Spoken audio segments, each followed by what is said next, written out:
nandito na kayo dahil sa aking mobile. So, papakita ko sa inyo yung ginawa ko kanina. So, paano gumawa ng how to create YouTube thumbnails on free apps. Okay? So, ito yung gamit ng app sa pag-edit ng YouTube thumbnail. Okay? So, let's start. Click mo to. And then, ito yung size dapat niyan. So, 1280. No? Yan yung width. At yung height niya is 720. Okay, let's go. So, dapat may mga nakaprepare ka ng mga images or color na gusto mo. Okay, so, click mo lang itong arrow sa right upper corner. And then, click mo itong nasa right lower corner. Yeah. And then, pwede mo yung emerge. Yeah. Then, click mo itong plus.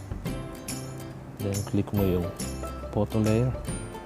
Click mo yung color na in-repair mo na o yung gusto mo maging background. Then, click mo yung OK. And then, let's merge them. Okay. So, ready na siya to edit. Click mo yung arrow sa right upper corner. Click Edit Image. And then, maraming tools dito, no? Kaya may tools, may mga effect, may mga text, photo, and border. So, lalagyan ko siya ng border. So, ang gusto ko lang is yung outer. So, pwede mo palitan ng kulay niya. Click mo itong nasa right. Then, pili ka ng kulay na gusto mo. Okay. So, napili ko is ito. Itong green na to. Ito yung medyo matingkad. Yeah, there you go. Okay, so pwede mo siyang laparan, pwede mo siyang liitan. Okay, so I'll try ganito lang kalaki. Yan, alright. So click mo lang yung check sa right upper corner. And then, pwede ka nang maglagay ng mga image. Okay? Or text. Click mo lang yung add photo. Then, meron na ako naka-ready image. And there you go. Okay, drag mo lang yung photo. Okay. Pwede mo yan lakihan na yan. Click mo itong nasa baba. Yan. Okay. Yung arrow up and down. Para malakihan mo siya malitan. Then, pag idadrag mo, kasi pinutin mo lang yung picture, yung image, then pwede mo siya i-drag. Okay. So, there you go. Okay. So, lalagay natin siya ngayon ng text. Click mo yung text. And then,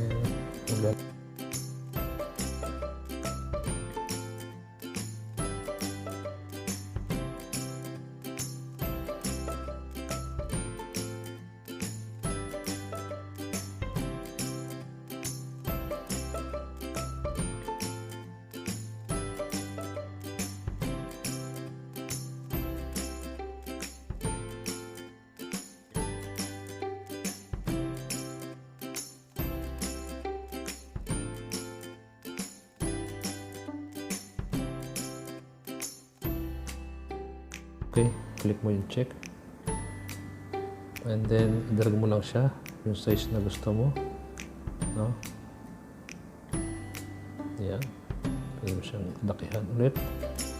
Dilitan. Okay. Up. May kulang. Just in case kulang sa spelling, i-double tap mo lang ulit yung ano mo. Yung ginawa mong mga text. Okay. Yeah.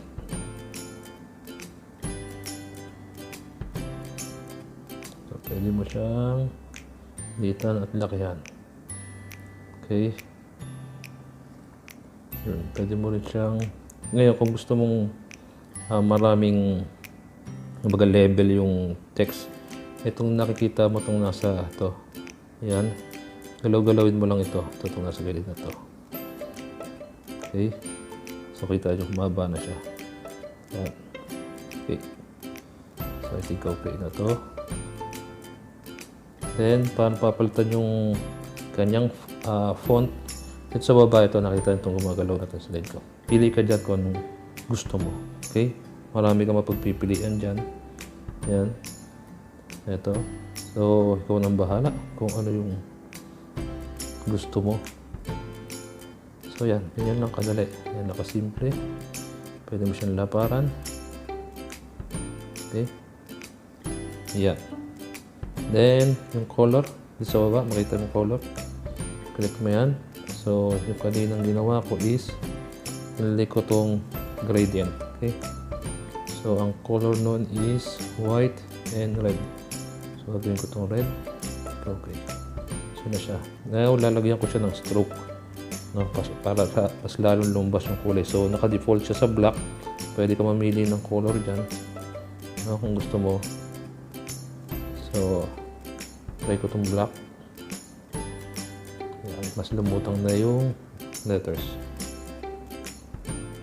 Diba? Okay. So, lalagyan ko pa siya ng another picture. Logo naman ng YouTube. Okay. So, dito ko naman siya ilalagay.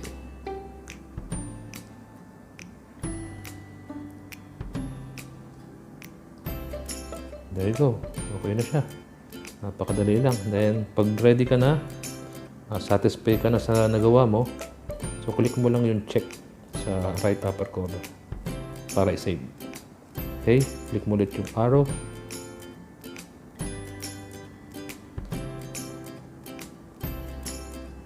So, antayin mo lang.